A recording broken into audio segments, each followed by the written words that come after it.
Bicycle kick a ball into a TIE fighter. Because the Shacknews showcase starts now.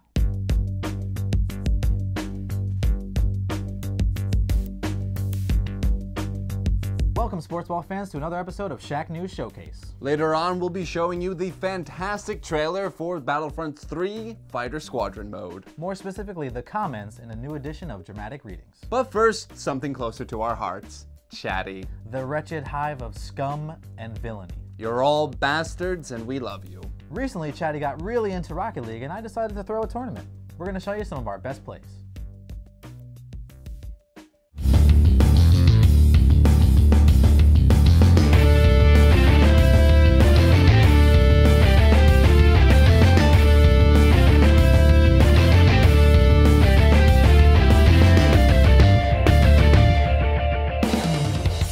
Hello and welcome to ShackCenter. I'm Joe Torado with today's top stories from the world of PC sports. I'm joined here by Andrew Zakowski. Thanks, Joe. Recently was the first ever Shacknews Rocket League Shack Battle tournament, where teams from both the PC and PS4 side faced off to see who's best in the business. That's right, and although we've already crowned the champion, we'll be taking a look back at some of the best plays of the week.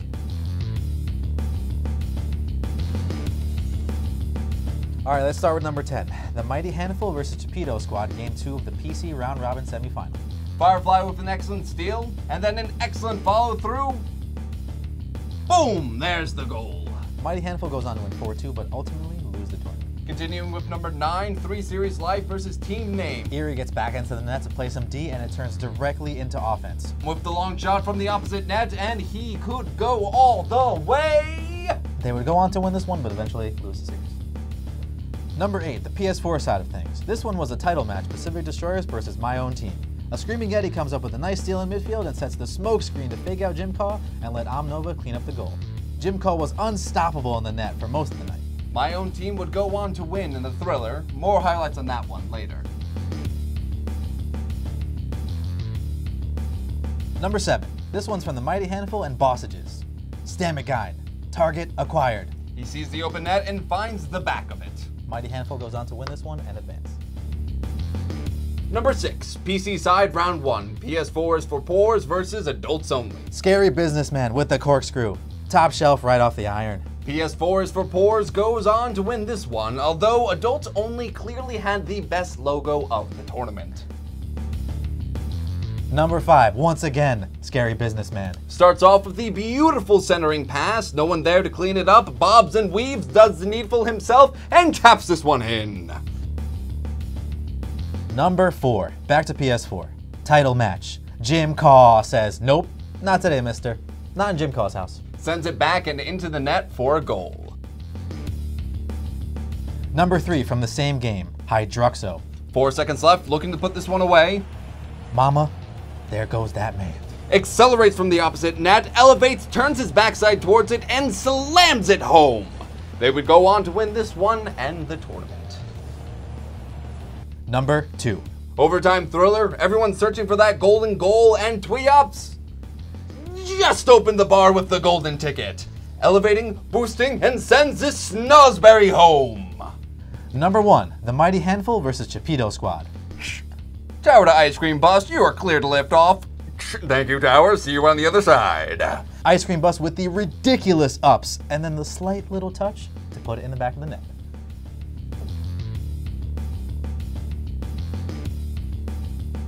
That's it for this edition of ShackCenter. Congrats to our winners, Rocket Metal Black and My Own Team. We'll see you guys next time. This episode was brought to you by Demons and Hotcakes. Come for the biscuits, stay for eternal damnation. Closed captioning provided in part by Army of Techno.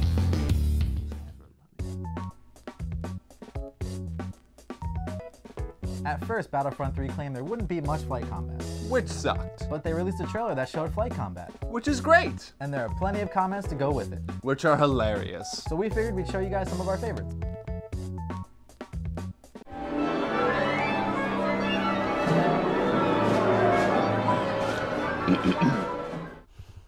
Are you f***ers happy yet? Here's the space combat you thought they wouldn't have, and this looks f***ing awesome. Ooh yeah, Slave 1 with wings and landing position. Not okay, LOL. Stay in attack formation. Your attack formation.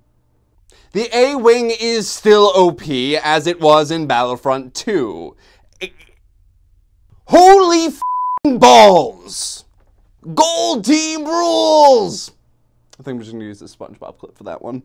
Gold Team rules! It looks like the Imperials have once again made the mistake of placing their important information / personnel into the slow-moving, poorly armed shuttle that stands out like a sore thumb instead of going with a much faster fighter, which the rebels would never expect. Wait, so this is just like Donkey Kong 64, but with multiplayer Star Wars battles? That's my favorite one. That just literally doesn't make any sense. And this couldn't be put in space because... EA, I think I like you again. Thank you. Thank you, baby. And before we get out of here, let's see what you folks have to say in this episode's Chatty Asks. First question. First question. This one's from Jingletard. Free Jingletard. Why are superhero games so bad? I can't think of any other ones that have done nearly as well as the Batman series from Rocksteady. What do you think the secret sauce is to a good superhero game, and what hero do you think deserves quality treatment? Okay.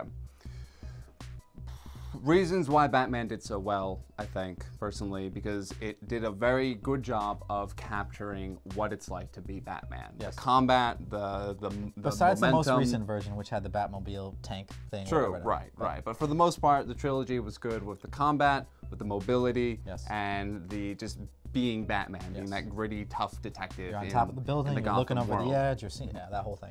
So if a video game can capture that kind of essence of the character, then it will succeed. Take, for example, Spider-Man 2, a very successful Spider-Man game, probably the most successful Spider-Man game, because you had that free roam of web slinging around Manhattan, and that was a lot of fun. X-Men Legends and Marvel Ultimate Alliance, they were party-based dungeon crawlers with X-Men and the Avengers.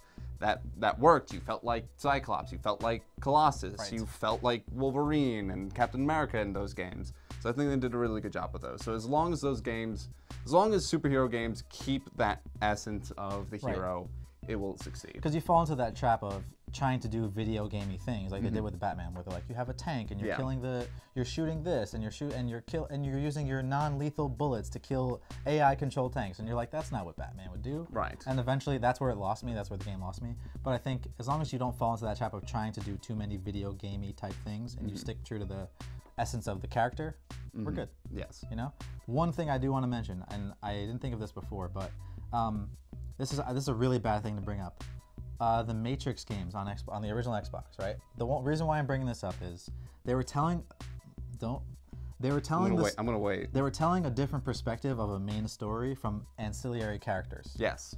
I like that idea. That's a cool idea. Right? It was like people who were in the movie, but like they were only in it for like a short amount of time, and then you're telling their stories and fleshing out what happened with them. Right. I think that sort of stuff could be cool in a comic book game, right? You're not necessarily like the main character, but you're like the secondary person, and there's this main thing happening, but you're like fleshing out those side stories. I think that'd be really cool. Right. Actually. Okay. Sorry to bring up Matrix, but you know, they had a good idea. The game was awful. Voodoo Rays has a lot of questions. Okay. Give me one. I'm gonna give you a couple. One we're not gonna answer. We're just gonna throw the question out there. Okay. Would you, if you had to have an animal tail, what animal would it be from? Really quickly answer in 5 seconds. Monkey tail or a dolphin tail. You stole my answers, but I would go with either iguana tail or monkey tail. Very useful. He says I'd go with an iguana so I could pull it off and beat people and then grow a new tail. There you go. There you go. Okay, now the actual video game questions. If we get a new Elder Scrolls game on this generation of consoles, if yes, by what year? I don't think we will. Because they have the MMO happening. Yeah, they have the MMO happening. They want to try and make it work. Yes. And they're trying really hard. I think they're going to go the way of Star Wars Knights of the Old Republic, where they're saying, we're doing the MMO, we can't make another game because we're going to take away from our MMO. Yeah. If anything, 2017. Yes. That's my guess. Yes, yes. I don't think it'll be on this generation. Are we ever going to get another Red Dead reinsert rest of word game? Are we ever going to get another Red Dead? I really hope we do. I hope we do. They're It's talking fun. about it. I remember like reading something on the internet where some guy had listed on his LinkedIn that he was working on a Red Dead game. Okay. Recently. Well, fun. That's exciting. And Rockstar's wide open right now. Yeah, after GTA 5, I don't think they're doing much, so this is a good time to work on a new Red Dead game. I think there's apparently some talk of them doing the what's the detective game that they have? Oh, LA Noire? LA Noire, thinking about doing something like that Okay. next, but I think it might end up just being a remaster. I liked the first 6 hours of that game. I did too. Then it got a little, And then nothing happened. Yeah. I think we will see another Red Dead Redemption soon. It's a huge franchise, and I think it's one of those things that they will give it the GTA treatment. They'll spend 3 years on it. It'll come out. It's going to look great. It's going to play great. It's going to be awesome. Just be patient, I Red guess. Dead. Red Dead's coming. Yeah. And that's it for the episode. We hope you guys enjoyed it. If you liked what you saw, be sure to like and subscribe. And for all your gaming needs, head on over to ShackNews.com. Yes, I see why you say it like that. The pause adds the extra oomph. Alright. Let's do some sync shit.